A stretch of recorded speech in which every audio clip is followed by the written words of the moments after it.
저는 지난 6월 5일 주일날 사도행전 17장 16절부터 시작한 이 아덴에서의 바울의 복음 전파 사역을 이제 오늘 마무리하고자 합니다. 그래서 17장을 마치려고 합니다. 지금 바울은 위로는 비스듬하게 저 위로는 파르테논 신전을 비롯한 아크로폴리스의 신전들이 올려다 보이고 저 아래쪽으로는 아고라 주위의 온갖 신전들이 내려다 보이는 아레오파고 언덕 위에 바울이 서 있습니다. 그리고 자신을 그곳으로 데리고 간 아덴의 철학자들에게 바울은 아덴에 있는 알지 못하는 신을 위한 제단을 언급하는 것으로 그가 설교를 시작한 것을 우리가 지난번에 보았습니다. 그 설교 내용이 어떻습니까? 바울은 먼저 천지 만물의 창조자시요 주인이신 하나님께서는 사람이 손으로 만든 건축물 속에 갇혀 계시지 않는다라고 전했죠. 이어서 바울은 인간이 바치는 것들로 자기 부족함을 채우는 아덴의 각종 신상들, 우상들과는 달리 자기 충족성, 자기 충분성을 가지신 하나님께서는 인간에게 생명과 호흡과 필요한 모든 것을 공급하시는 분이십니다. 이렇게 선포했죠. 또한 아담 한 사람으로부터 모든 족속과 민족이 나오게 하신 하나님께서 온 우주 만물과 인간 역사의 주관자이시다 하는 것을 선언했고, 하나님은 언제나 인간과 함께 하시기에 하나님을 느끼고 발견하려는 사람들은 어디에서나 하나님을 확인할 수 있다라고 전했습니다. 그리고 인간을 먼저 찾아와 주시고 인간과 함께 해주시는 하나님에 의해서 사람들이 존귀한 하나님의 소생이 되었기 때문에 앞으로는 하나님의 백성, 하나님의 소생답게 살아야 됩니다라고 설교한 것을 우리는 지난주까지 같이 보았습니다. 그리고 이어진 간절한 바울의 설교는 오늘 본문을 끝으로 결론을 맺게 됩니다. 이 말씀을 같이 나눌 때도 하나님께서 우리에게 지혜와 믿음과 은혜 주시길 바랍니다. 두 가지를 보겠는데, 먼저는 회개를 명령하시는 하나님을 이 말씀에서 볼 수가 있습니다. 30절 보시면 알지 못하던 시대에는 하나님이 간과하셨거니와 이렇게 말합니다. 알지 못하는 신을 바로 알려주겠다라고 시작한 바울의 설교가 드디어 오늘 여기서 회개와 부활의 복음을 전하는 절정에 이르고 있습니다. 이 30절 말씀은 하나님께서 천지 만물을 창조하셨고 우주 만물과 인간 역사의 주관자이심을 사람들이 알지 못하던 시대에는 하나님께서 그 위에 29절처럼 하나님을 금이나 은이나 돌에다 사람의 기술과 고안으로 새겨 넣었던 그러한 인간들의 우상 숭배 행위마저 간과하셨다 이렇게 말하는 것입니다. 알지 못하던 시대에는 하나님께서 사람들이 우상 숭배하던 것을 간과하셨다. 이때 간과하다라고 하는 것은 하나님께서 인간들이 범하는 우상 숭배와 같은 각종 죄악들을 다 보셨지만은, 즉 유죄이지만은 인간의 무지 때문임을 아시는 하나님의 자비하심으로써 눈 감아 주셨다. 즉 처벌하지 않으셨다. 그런 의미가 됩니다.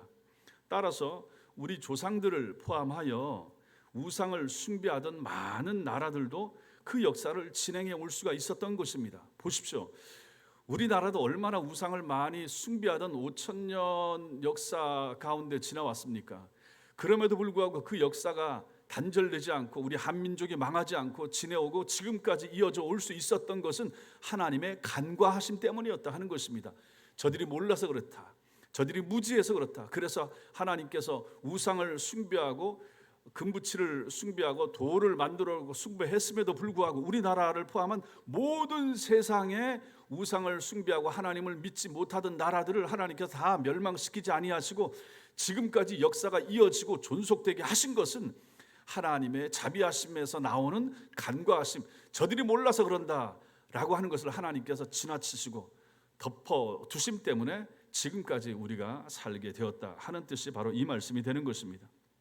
그런데 여기서 알지 못하다라고 하는 것의 이 말의 목적어를 성부 하나님의 존재와 하나님의 일하심, 즉 하나님을 몰랐다 하는 것 때문에 저들이 저렇게 됐지만 하나님께서 간과하셨죠. 그런데 이 목적어를 가지고 예수 그리스도의 오심을 몰랐다 이렇게도 볼 수가 있는 것입니다.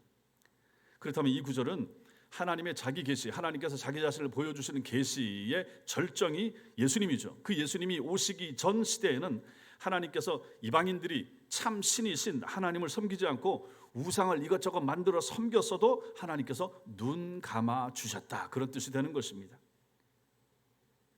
예수님 오시기 전 시대에는 하나님께서 눈 감아 주신 것입니다. 그럼 지금은 어떻습니까? 이제는 영원한 하나님의 의가 예수님을 통해서 2000년 전에 나타났으므로 이제 그 예수님에 대한 소식을 듣는 자들에게는 더 이상 그 죄를 눈 감아 줄 여지가 없어진 것입니다. 오직 예수 그리스도를 믿고 회개해야만 하는 의무만이 이제 남게 된 것입니다. 이것이 중요합니다. 알지 못하던 시대, 즉 무지의 시대 아닙니까? 무지, 알지 못함, 반대말은 뭡니까? 인식이나 아는 것, 이게 아니고 오늘 말씀해 보니까 회개라고 말하는 것입니다. 무지와 반대되는 말은 오늘 성경에서는 회개라고 말하는 것이죠. 그 이전 시대는 무지했다, 몰랐다, 좋다, 넘어가 준다. 그러나 이제는 2000년 전 예수가 왔죠. 그 다음에 시간이 흘렀죠. 이제 그 다음부터는 어떻게 돼야 됩니까? 회개해야 되는 거죠. 예수를 알려지게 되고 알게 된 시대는 회개해야 된다 하는 것입니다. 하나님을 새롭게 안다라고 하는 것은 지식의 문제가 아니고 관계의 문제이고 삶의 문제이기 때문인 것입니다. 이게 중요합니다. 관계의 문제, 즉 하나님과 나와의 관계, 이것은 삶의 문제인 것이죠. 내가 살기 위하여, 이 관계를 바르게 회복하기 위하여, 하나님 앞에 서기 위하여 여러분과 제가 해야 될 일은 무엇입니까? 회개하는 것입니다. 이처럼 바울은 아덴 사람들과의 접촉점을 찾으면서 창조주 하나님에 대하여 설명하다가 이제 예수 그리스도 안에서 이루어지는 구속의 절정에 초점을 맞추고 있는 것입니다. 이름을 알지 못하는 신까지 섬기던 아덴 사람들에게 그들이 찾고자 했던 그 신이 바로 하나님이시다 하는 것을 설명하고, 그 하나님을 알지 못하던 시대가 끝났기 때문에 이제는 과거의 그러한 행위를 버리고 회개할 것을 바울은 여기서 선포하고 있는 것입니다. 모든 상황이 달라졌습니다. 하나님께서 인간을 구원하시기 위해서 당신의 독생자이신 예수님을 이 땅에 보내셨고, 예수님께서 십자가 제물이 되어 주심으로 말미암아 여러분과 저 우리 인간들의 죄값을 대신 치르셨고, 이제 그 구원의 복음이 온 세상으로 퍼져 나가게 되었습니다. 그래서 하나님께서 이제는 어디에서나 모든 사람들에게 뭘 말씀하십니까? 오늘 말씀처럼 회개하라 명령하시는 거죠. 30절 끝에 이제는 어디든지 사람에게 다 명하사 회개하라 하셨으니, 알지 못하던 시대, 하나님에 대하여 무지하던 시대, 예수님 오시기 전 시대는 좋다. 그때는 하나님이 간구하셨다. 내가 넘어가 준다. 그때는 너희의 불신앙, 너희의 우상 숭배 내가 모른 체 하겠다. 그러나 이제는 그 시대가 아니라라고 말씀하시는 거예요. 이제는 어디든지 사람에게 다 명하사 회개하라 하셨으니, 그러므로 예수님 오신 다음 시대에 가장 중요한 단어 회개가 되는 것입니다. 회개하라. 이때 회개하라라는 이 헬라어 단어는 마음의 태도, 마음과 태도, 생각을 바꾸는 것입니다. 바꾸는 거, 버리는 거, 고치는 거, 돌아서는 것입니다. 이제부터는 우상 숭배의 어리석은 삶에서 돌아서서 천지 만물의 주인이시고 인간 역사 주관자이시는 하나님을 믿고 섬기라는 말이고, 너희들을 위하여 이 세상에 오신 예수 그리스도를 마음의 구주로 모시고 그분을 위해서 살라는 의미가 여기에 담겨 있는 것입니다. 우리 성경에는 하나님께서 명하사 회개하라 하셨으니 이렇게 되어 있으니까 과거형으로 되어 있는 것 같습니다. 그래서 한 번 회개하는 것으로 끝나는 것 같지만 헬라어 원문에 보면 그렇지 않습니다. 명하사라는 동사가 현재형으로 되어 있습니다. 그래서 하나님께서는 시간과 공간을 넘어서 어디에서나 누구에게나 항상 회개하라라고 현재형으로 말씀하시는 것입니다. 여러분과 제가 마찬가지입니다. 우리가 예전에 회심해서 예수 믿게 될 때 회개했죠. 그러면 그 다음부터 회개 안 해도 됩니까? 아닌 거예요. 매일매일 회개하면서 사는 거죠. 그리고 여러분과 제가 세상을 떠나는 날까지 우리가 가지고 있는 죄에 대하여 회개하면서 사는 삶이 필요하다 하는 거죠. 회개는 항상 현재형입니다. 미래의 잘못을 미리 땡겨서 회개할 수는 없습니다. 과거에 그는 이미 한번 회개했으니까 끝난 것입니다. 중요한 것은 지금 회개하는 거죠. 여러분과 제가 세상을 살면서 오늘도 마찬가지고 내일 살면서도 마찬가지고 입술로나 행동으로나 마음에 일어나는 생각까지 주님 앞에 잘못 행하는 거 있을 수 있지 않습니까? 그러한 부분에 대하여 현재형으로 회개하면서 살아가는 삶, 그것이 바로 신자와 성도의 삶이라 하는 것입니다. 이 부분을 하나님께서 이 부분에서 이렇게 바울을 통해서 말씀하시는 거죠. 복음을 들을 때, 말씀을 들을 때 회개하는 것이죠. 여러분들도 마찬가지입니다. 아직 예수가 여러분들 중에 아직 예수님이 나의 주인으로 내 영혼의 구세주로 믿어지지 않는 분들 여기 분명히 계십니다. 분명히 계십니다. 그런 분들 지금 마음을 돌이키셔야 됩니다. 지금이 중요합니다. 제가 다음 주에 설교할 것입니다. 그 다음 주에도 또 설 것입니다. 내년에도 특별한 일이 없으면 설 것입니다. 그럼에도 불구하고 여러분들은 오늘 이 설교를 들을 때 아직 마음에 예수가 안 믿어지면 오늘 회개하셔야 됩니다. 오늘 돌이키셔야 됩니다. 여러분의 영혼이 어떻게 될지 모르기 때문입니다. 여러분들이 다시 이런 설교를 들을 수도 있겠지만 못 들을 수도 있기 때문에 그런 것입니다. 회개하셔야 됩니다. 오늘 이전의 죄들과 불신앙을 버리고 하나님께로 돌이키셔야 됩니다. 하나님은 오늘 여러분들의 회개를 기다리고 계십니다. 바울의 설교를 듣고 돌이키는 사람들을 용서하시고 하나님의 자녀로 받아주셨던 것처럼 오늘 저의 설교를 통해서 돌이키고 하나님께로 돌아선다면 하나님은 그 사람을 용서하시고 당신의 자녀로 받아주실 것입니다. 우리들 중에 진심으로 회개하지 않은 분, 여전히 하나님을 내 인생의 주인으로 마음에 모시기를 거부하는 분들은 돌이키는 역사가 이 시간에 있게 되길 바랍니다. 이렇게 모든 사람이 하나님을 향하여 회개해야 될 이유가 무엇입니까? 오늘 말씀 보십시오. 31절 같이 읽겠습니다. 시작. 이는 정하신 사람으로 하여금 천하를 공의로 심판할 날을 작정하시고, 여기까지. 이는 정하신 사람으로 하여금 천하를 공의로 심판할 날을 작정하시고, 하나님이 정하신 심판의 날이 있을 것이기 때문입니다. 이 하나님이 정하신 심판의 날이 있을 것이기 때문에 회개하라라고 명령하십니다. 그 심판을 집행하실 분이 하나님이 정하신 사람 예수 그리스도입니다. 하나님이 정하신 사람, 이는 정하신 사람으로, 하나님이 정하신 사람이 누군가? 예수님이십니다. 예수님께서 인류의 심판자가 될 수 있었던 것은 먼저 예수님께서 하늘에서 영원히 영적인 존재로 남아 계시지 않고 이 땅에 오셔서 사람의 몸을 입으시고 둘째 아담이요 인간의 대표가 되셨다는 사실 때문입니다. 예수님이 사람의 몸을 입고 이 땅에 오셔서 인간의 대표자가 되셨다. 그 다음으로는 예수님이 죽기까지 하나님의 말씀에 복종하셨고 다시 살아나셔서 부활하셔서 죄악과 사망의 권세를 깨뜨렸다는 사실 때문에, 이 두 가지 사실 때문에 예수님은 심판자가 되시는 것입니다. 하나님이 정하신 그 한 사람, 심판자로 명하신 사람 예수님이십니다. 그러므로 완전한 사람이 되셔서 사람들의 죄를 대신 지고 죽으셨다가 부활하심으로써 이루신 이 구원의 은혜를 믿지 않는 사람들, 그 사실을 믿기를 거부하는 사람들, 그리고 그 구원자 예수님을 이 땅에 보내신 하나님을 믿지 않고 거부하는 사람들, 이들을 하나님이 어떻게 하시겠습니까? 가만히 내버려 두시겠습니까? 안 내버려 두죠. 그래서 심판하실 수밖에 없는 것입니다. 생각을 해보십시오. 하나님이 사람들을 얼마나 사랑하셨습니까? 여러분과 저를 얼마나 아끼셨습니까? 그래서 하나님이 하신 일이 무엇입니까? 그 아들을 보내시기로 작정하신 거죠. 그 아들 성자 예수님은 하늘에 계셔도 됩니다. 하늘에 계셔야만 할 뿐입니다. 그런데 그 예수님을 인간의 몸으로 인간의 옷을 입혀서 성육신 하셔서 이 땅에 보내신 것입니다. 누구 때문입니까? 여러분과 저를 대신하여 십자가 위에 죽게 만들기 위해서 하나님이 그 일을 하신 것입니다. 그 아들이 이 땅에 오셔서 얼마나 고통을 당하셨습니까? 오늘 오후 예배 시간에 또 이 부분에 대하여 본디오 빌라도에게 고난 받으신 부분에 대하여 제가 설교를 하겠지만은, 예수님이 인간의 몸을 입으시고 이 땅에 오셔서 순환 당하셨습니다. 고난 당하셨습니다. 순전히 여러분 때문입니다. 순전히 여러분과 저의 죄 때문입니다. 그래서 이 땅에 사셨던 그 30년 그리고 3년의 사생애와 공생의 그 시간 동안 주님이 당하신 고난이 얼마나 큽니까? 죽음 당하시고 십자가 지시고 그것만이 고난이 아니었던 것입니다. 그분의 전 생애가 고난이었던 것이죠. 그 고난의 생애를 예수께서 살아야 될 이유, 살도록 하나님께서 보내신 이유가 무엇입니까? 여러분과 저를 살리기 위함이었던 것이죠. 예수께서 죽으셔야 여러분과 제가 그 예수를 믿고 살게 되기 때문입니다. 그러므로 그 예수님을 이 땅에 보내셨는데 그 예수를 안 믿어요? 마음에 받아들이지 않아요? 교회는 나오는데 그 예수가 안 믿어져요? 그 예수를 보내신 하나님의 사랑을 거부를 해요? 거절을 해요? 그 사람들을 어찌하겠습니까? 하나님이 참죠. 참아주시죠. 인내하시죠. 돌아오기까지 한 번 설교 듣고, 두 번 듣고, 1년 듣고, 5년 듣고, 10년 듣고, 그렇게 설교를 들었음에도 불구하고, 그렇게 바른 설교를 전하는 목회자를 통하여, 설교자를 통하여 그 많은 설교를 듣고도 여전히 마음이 약하고, 마음이 가려져 있고, 마음이 딱딱하다. 이 사람을 어쩌겠습니까? 여러분이 하나님이라면 생각해 보십시오.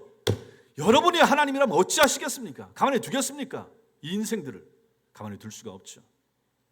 그래서 하나님은 심판하시는 것입니다. 내 아들을 죽기까지 내가 이렇게 사랑을 먼저 보여줬는데 너희가 안 믿어? 예수를 안 믿어? 하나님이 그 마음을 가지고 심판을 하시는 것입니다. 하나님은 오늘 말씀에 보니까 31절에 이는 정하신 사람으로 하여금 천하를 공의로 심판할 날을 작정하시고, 이렇게 말씀하십니다. 하나님의 심판의 대상이 누구라고 나옵니까? 천하라고 나오죠. 천하, 지구상에 거주하는 모든 사람입니다. 아담 이후 이 세상에 존재했던, 그리고 예수님 오실 때까지 이 세상에 살아갈 모든 사람이 천하에 들어가죠. 이 사람들이 바로 심판의 대상입니다. 그 하나님의 심판의 방법이 무엇입니까? 공의입니다. 공의. 하나님의 가장 공정하고 옳은 판단, 이것이 바로 공의입니다.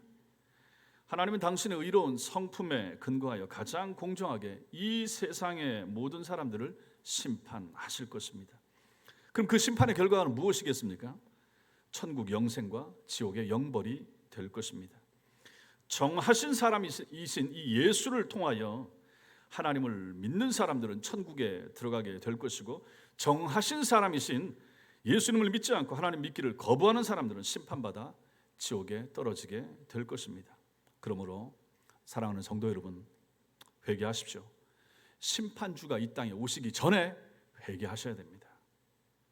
이 세상에서의 재판이나 심판은 2심도 있고 3심도 있습니다. 사안에 따라서 재심 청구의 기회가 주어지기도 합니다. 그러나 성경이 말하는 하나님의 심판은 한 번으로 영원히 결정되기 때문에 매우 중요합니다. 두 번은 없습니다. 세컨 찬스는 주어지지 않는 것입니다. 예수님이 오시기 전 시대에는 하나님이 간과하신 것, 눈 감아 주신 것, 심판하지 아니하신 것, 이게 얼마나 많았습니까? 그러나 지금은 주님이 오시고 난 이후 시대이고, 성경이 완성된 시대이고, 복음이 이제 충분히 전해지고 있는 시대입니다. 그래서 하나님은 더 이상 간과하지 않으십니다. 특히 여러분 같은 사람들 마찬가지입니다. 저를 통하여 이러한 설교를 종종 들으십니다. 이 부분에 대하여 많이 들으셨습니다. 저와 함께 여기서 들으신 분들은 여러분들이 이제 핑계하지 못하죠. 내가 이 부분 설교 들은 적이 없어요. 내가 이렇게 바르게 이 말씀을 전해주는 목사, 목회자 만난 적이 없습니다. 그러면 그거 어떻게 기회가 될 수가 있겠죠. 그러나 저를 통해서만 그렇겠습니까? 그 앞에 다른 교회, 그 앞에 다른 목사님 통해서 이런 비슷한 설교 안 들었겠습니까? 많이 들으셨겠죠. 그럼에도 불구하고 만약에 여러분들이 마음을 열지 아니하고 마음을 닫은 채 살고 계시고 복음을 여전히 거부하면 그 사람은 어찌 되겠습니까? 심판을 피할 수 없습니다. 하나님은 더 이상 눈 감아주지 않으십니다. 하나님이 더 이상 간과하지 않으실 것입니다. 복음을 들으셨고 여러분들은 이제 복음을 잘 전하는 교회에 오셨기 때문입니다. 들은 것에 대한 책임을 하나님이 물으실 것입니다. 그러므로 성도 여러분, 회개하셔야 됩니다. 정말로 부탁드립니다. 여기 앉아 계신 여러분들 중에 회심하지 못한 분 회개하셔야 됩니다. 돌이키셔야 됩니다. 그래야 살 수가 있습니다. 회개를 통하여 영혼이 살아나고 육신이 복을 받는 은혜가 있기를 주님의 이름으로 축원합니다. 두 번째로 우리는 오늘 말씀에서 아덴 선교의 열매에 대하여 우리가 보게 됩니다.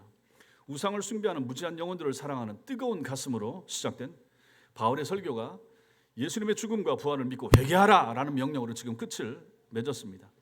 이런 바울의 설교가 끝났을 때 주변에 들러선 이 아덴의 철학자들과 아덴 주민들이 보인 반응이 어떠했는가? 32절 말씀, 32절 같이 읽겠습니다. 시작. 그들이 죽은 자의 부활을 듣고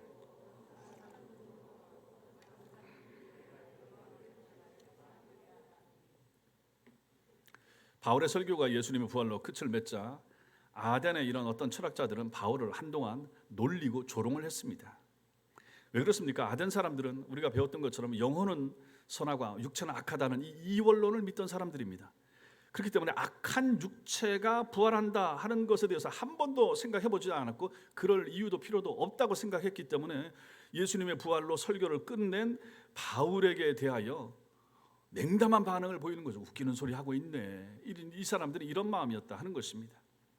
그러나 모든 사람들이 바울의 설교 이후에 바울을 향하여 그런 차가운 반응을 보인 것은 아니었습니다. 다른 어떤 철학자들은 바울에게 예수 부활에 대하여 다음에 다시 듣겠다라는 말을 하면서 바울과 헤어졌습니다. 그리고 나서 이 사람들은 다시 듣지 못했을 것입니다. 오늘 말씀해 보니까 더 이상 그런 내용이 나오지 않기 때문입니다. 바울은 자기 숙소로 돌아갔습니다. 그렇지만 그것으로 이 우상의 도시 아덴에서 그의 사역이 모두 끝난 것은 아니었습니다. 33절 34절 같이 읽겠습니다. 시작. 이에 바울이 그들 가운데서 떠나매 몇 사람이 그를 가까이 하여 믿으니 그 중에는 아레오바고 관리 디오누시오와 다마리라 하는 여자와 또 다른 사람들도 있었더라. 이렇게 말합니다. 몇 명 사람들이 있었습니다. 아덴 사람의 대부분이 바울이 전한 복음을 외면했지만 바울의 설교가 전혀 소득이 없지는 않았습니다. 아덴 시민 중에 몇 사람은 바울을 가까이 하여 믿었습니다. 여기 가까이 하여라고 하는 이 단어가 정확한 뜻이 아교로 붙이다, 굳게 붙이다, 밀착시키다, 밀착하다 이런 의미를 가지고 있습니다. 이 몇몇 사람들이 바울에게 이렇듯 자신을 밀착시키고 믿었다라고 하는 것은 바울이 전한 복음을 의심 없이 받아들이고 예수님을 믿었다는 의미가 되는 것입니다. 그런데 이 가까이 하다라고 하는 이 동사가 수동태로 쓰이고 있습니다. 저 사람들 편에서 먼저 마음이 움직여서 바울을 가까이 하고 그가 전한 복음을 믿게 된 것이 아니고 하나님께서 그들에게 그런 마음을 주셨다 하는 것을 나타내는 것입니다. 그래서 성경에 보면 수동태가 많이 나오는 거예요. 이것을 가지고 신적 수동태라 이렇게 말합니다. 하나님께서 이 사람의 마음을 움직여서 열게 된 거, 하나님께서 이 사람의 마음을 열어서 바울 가까이 가게 해준 거, 이런 것입니다. 그래서 이건 정말로 놀라운 사실인 것이죠. 여기 두 사람, 관리 디오누시오하고 다말이라고 하는 여자 외에 또 다른 사람 몇 명이 있잖아요. 이 사람들의 마음을 성령께서 열어서 그들로 하여금 예수를 믿게 만들었다는 뜻이 바로 이 내용이 되는 것입니다. 얼마나 감사한가. 이 소수의 사람들이 복음을 받아들이게 된 것이 얼마나 감사한가 하는 것이죠. 성도 여러분, 목회자를 가까이 하셔야 됩니다. 교회에서 예수 잘 믿는 사람들과 가까이 계셔야 합니다. 그래야 복음을 더 가까이 들을 수가 있는 것입니다. 예수 잘 믿는 사람들과 가까이 하고 친해져야 그들을 통하여 예수 믿는 삶이 무엇인지 배우게 되는 것입니다. 그래서 교회에는 어른들이 있어야 됩니다. 교회에는 경건한 어른들이 있어야 됩니다. 교회에는 예수 잘 믿는 장로님들, 예수 잘 믿는 본이 되는 안수 집사님들, 정말로 본이 되는 권사님들이 계셔야 됩니다. 그래서 그분들을 통하여 저렇게 예수를 믿어야지, 저렇게 주님을 섬겨야지, 뒤에 따라오는 사람들, 우리 젊은이들, 초신자들, 이런 사람들이 앞서가는 그런 사람들을 보고 배울 수 있는 그러한 어른들, 그러한 경건한 사람들이 있어야 되지 않겠습니까? 하나님은 안 보여요. 예수 믿는 사람은 눈에 보여요. 예수 믿으라고 설교하는 목사가 눈에 보여요. 근데 그 사람들이 엉망으로 살고 대충 살고 함부로 살고 하면 뒤에 따라오는 그 사람들의 등을 보면서 쫓아오는 아이들이, 젊은이들이 실망하잖아요. 저 사람이 믿는, 저 목사가, 저 장로가 믿는 하나님이 저런 분이야? 그럼 믿고 싶겠습니까? 그러므로 우리의 삶이, 행동이 얼마나 중요합니까? 가까이 할 수 있는 사람이 되는 것이 필요한 것입니다. 바울을 가까이 했던 몇 사람은 하나님이 택하신, 그래서 마음을 열어주신 몇 사람이었는데 그들 가운데 성경이 밝히는 이름이 디오누시오하고 여인 다말이 둘뿐입니다. 아덴에서 바울의 이러한 전도 사역은 다른 도시와 비교해 볼 때 많은 사람의 회심으로 이어지지 못했습니다. 그래서 많은 성경학자들은 아덴에서 이 바울의 전도를 실패한 것으로 보는데, 실패했다고 말하는데 그 증거가 한 4가지 정도로 바울의 전도로 복음을 영접한 사람의 숫자가 적었다, 이거 하나, 또 아덴에 교회가 세워진 기록이 없다, 그 다음에 바울이 3차 전도 여행 때 이 지역을, 지금 2차인데 3번째 이 지역에 왔는데 여기 아덴에서는 재방문하지 않았다는 것, 그리고 바울 서신 중에 이 아덴의 교인들에게 보낸 편지가 없다 하는 것을 보면서 이 바울의 아덴에서의 선교 전도는 실패했다. 그리고 바울이 이곳에서 실패한 이유, 전도에 실패한 이유는 복음을 전하기 위해서는 예수님의 십자가, 주님의 십자가를 먼저 앞세워야 되는데 아덴에서는 바울이 철학적으로 접근했기 때문이다, 이렇게 말하는 사람이 있습니다. 그러나 이것은 잘못 분석한 것입니다. 그렇지 않습니다. 아덴에서 복음을 영접한 사람이 소수이기 때문에 바울의 전도가 실패했다는 것이야말로 복음의 가치를 숫자로 판단하려는 비복음적인 발상입니다. 보십시오. 3년의 사역 끝에 예수님의 제자 몇 명입니까? 12명이죠. 그 중에서 한 사람 가룟 유다는 예수님을 팔아넘긴 배신자였습니다. 누가 이런 결과로 주님의 사역이 실패했다, 12명밖에 제자 만들지 못하셨네, 그 중에 하나는 예수님 팔은 배신자였네, 예수님 사역 실패했네, 누가 이렇게 말할 수 있습니까? 교회는 건물이나 제도가 아니라 예수님을 구주로 믿는 사람들의 모임 아닙니까? 늘 제가 강조하는 것이죠. 바울의 전도로 소수이기는 하지만 이 디오누시오와 다마리 같은 그리스도인들이 생겼고 몇 명이 더 생겼습니다. 그렇다면 소수일망정 아덴에 모인 그들, 신자가 된 그들, 그게 교회가 아니고 뭐겠습니까? 큰 교회만 교회이고 작은 교회는 교회가 아닙니까? 그럴 수가 없습니다. 더욱이 역사가 유세비우스는 이 본문에 나오는 이 디오누시오가 그 이후 최초의 아테네 감독, 아덴의 감독이었다고 기록하고 있습니다. 그러니 하나님의 이 역사가 얼마나 놀랍습니까? 우리는 숫자로 사역의 성공과 실패를 판단하려는 어리석은 생각을 하지 말아야 됩니다. 세상은 늘 그렇게 말합니다. 큰 교회, 큰 모임, 많이 모이고 큰 역사. 그러나 성경은 그렇게 얘기하지 않습니다. 성경 뒤로 가면 뒤로 갈수록 소수의 인물만 남는 것을 우리가 보지 않습니까? 우리는 여기에 우리의 생각과 마음을 모을 필요가 있는 것입니다. 저도 마찬가지고 여러분들도 마찬가지고 항상 크게 돼야 되고 많이 모여야 되고 큰 역사, 많은 돈, 많은 헌금을 세상과 교회는 추구하지만 성경은 자꾸 그렇게 얘기하지 않더라는 것입니다. 성경의 가르침은 그거하고 거리가 멀어요. 오히려 그 반대로 가는 경우가 얼마나 많습니까? 좁은 문으로 들어가고 좁은 길로 가고 남을 사람들이 적고 구원에 이를 사람들이 소수일 것이라고 성경에서 얘기하는 부분이 얼마나 많습니까? 바울은 1차 전도 여행 때 방문했던 살라미, 바보, 버가를 그 이후에 재방문하지 않았습니다. 그리고 그 지역의 그리스도인들에게 편지를 보내지도 않았습니다. 기회를 얻지 못했거나 그럴 필요가 없었기 때문입니다.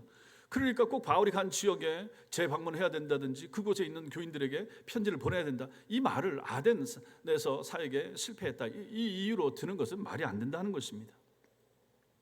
그러므로 바울이 아덴을 재방문하지 않았고 아덴의 교인들에게 보낸 편지가 없다는 것이 바울이 아덴에서 전도에 실패한 증거라고 하는 것은 잘못된 분석이 되는 것이죠. 인생의 모든 문제를 철학적으로만 풀어내려는 이 아덴의 철학자들에게 복음을 철학적으로 설명한 바울은 참으로 지혜로운 전도자였다. 우리는 오히려 이렇게 봐야 됩니다.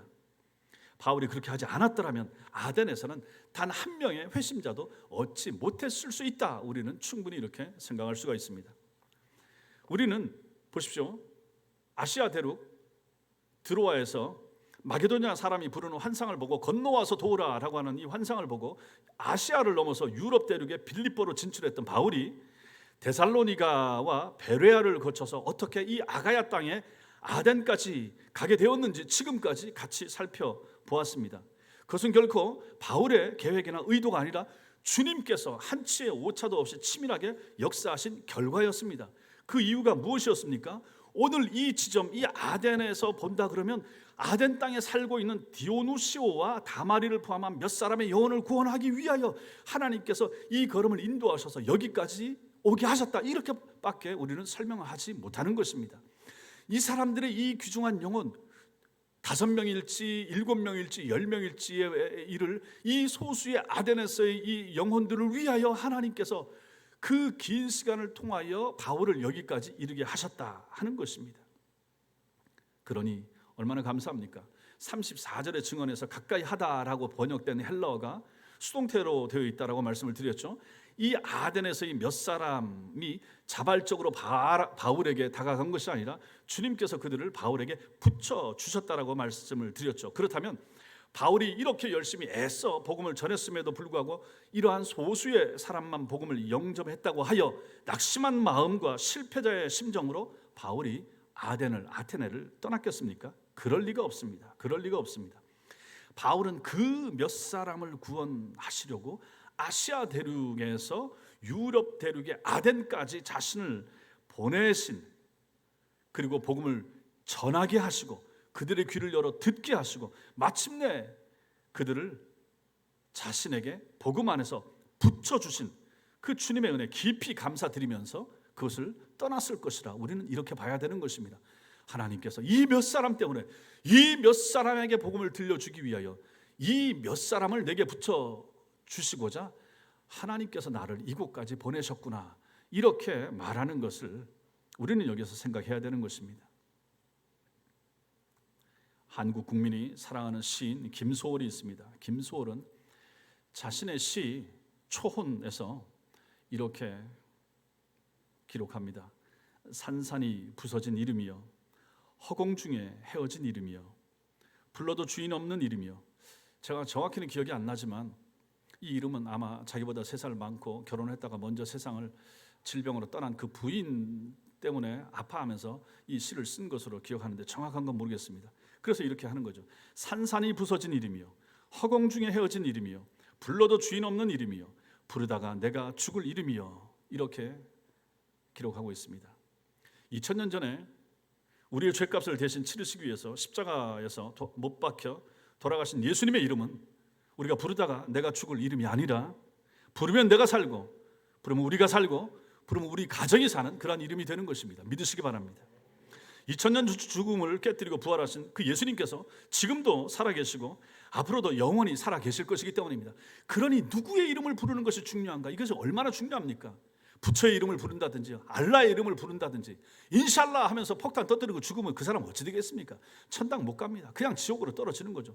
마지막 순간에 우리가 누구의 이름을 부르는 것인가가 그만큼 중요한 것이죠. 그래서 모세전도회 회원들이 중요합니다. 예수의 이름을 부르셔야 됩니다. 많이 부르셔야 됩니다. 그 이름 붙잡고 기도하셔야 됩니다. 주님 이름 부르셔야 그 이름 붙잡고 천당에 들어갈 수 있기 때문에 그런 것입니다. 여러분들도 예수님의 이름을 잘 부르시기 바랍니다. 열심히 부르시기 바랍니다. 그래서 여러분과 제가 주여 하고 부르는 거 이게 얼마나 중요합니까? 신자가 무슨 일을 만날 때, 당할 때, 볼 때, 느낄 때 주여 주여 하는 거, 날마다 주님의 이름을 부르시고 주님의 은혜 안에 살아가는 복된 성도들 다 되시기 바랍니다. 사랑하는 성도 여러분, 아테네는 신들의 도시, 우상들의 도시, 철학자들의 도시였지만 참신이신 하나님이 계시지 않고 하나님이 보내신 예수 그리스도에 대해 전혀 알지 못하던 무지의 도시였습니다. 이 도시에 살던 어둠의 자식들에게 바울은 빛 대신 예수 그리스도를 소개해 주었습니다. 지금도 마찬가지입니다. 우리 시대는 더 이상 하나님을 알지 못하던 시대가 아닙니다. 주님이 오시기 전에 무지하여 우상을 만들어 섬기던 그러한 어두운 시대가 아닙니다. 지금은 땅끝까지 복음이 전해져서 예수 그리스도를 잘 알 수 있게 된 시대이고 성경이 온 세상에 널려 있는 흔하게 된 시대입니다. 이 시대를 사는 우리는 더 이상 핑계할 수 없습니다. 이제는 하나님이 죄를 눈감아 주시지 않는 시대가 되었습니다. 오히려 불꽃 같은 눈동자로 인생들의 죄악들을 하나하나 살피시고 심판의 근거로 정립하시는 시대가 되고 말았습니다. 그러므로 무엇을 해야 됩니까? 회개해야 합니다. 회개해야 됩니다. 마음과 행동을 예수께로 돌이키고 교회로 옮겨야만 살 수 있는 시대가 되었습니다. 머지않아 우리 예수님이 이 세상을 심판하러 오실 것입니다. 신자와 불신자를 선악간에 심판하러 오실 것입니다. 이 선악간에라고 하는 것은 믿었느냐 안 믿었느냐 그것을 말하는 것입니다. 부활의 주님이 재림의 주로 임하실 것입니다. 그러므로 여러분과 저는 주님의 재림과 심판을 대비해야 됩니다. 협박이 아니라 성경의 가르침입니다. 근신하면서 깨어 있어야 됩니다. 말씀을 붙들고 기도하며 주님 재림을 대비해야 됩니다. 준비하셔야 됩니다. 그래서 마라나타 불러야 되는 거죠. 아멘 주여 오시옵소서. 주 예수여 어서 오시옵소서. 아멘 주 예수여 오시옵소서. 이렇게 깨어있는, 이렇게 주님의 이름을 부를 수 있는 하나님의 사람들 다 되시기를 주님의 이름으로 축원합니다. 기도하겠습니다.